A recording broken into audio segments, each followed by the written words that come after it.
અહીંયા સ્ટેશનનું જે બસ સ્ટેન્ડ જે ઘટના બની શું હતી ને ક્યારે બની? એ લગભગ 7 થી 7:30 ની વચ્ચે આ ઘટના બની.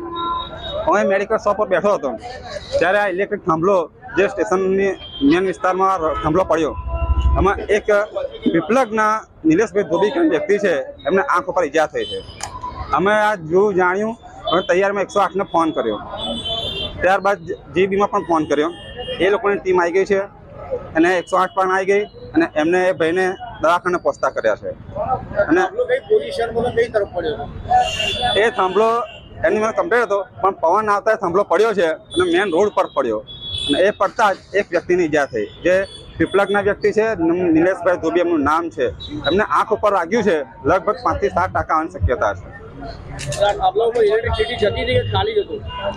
ના, તે વખત લગભગ ચાલુ થવાની તૈયારી જ હતી. 7:30 લાઇટો ચાલુ થઈ જતી હોય છે.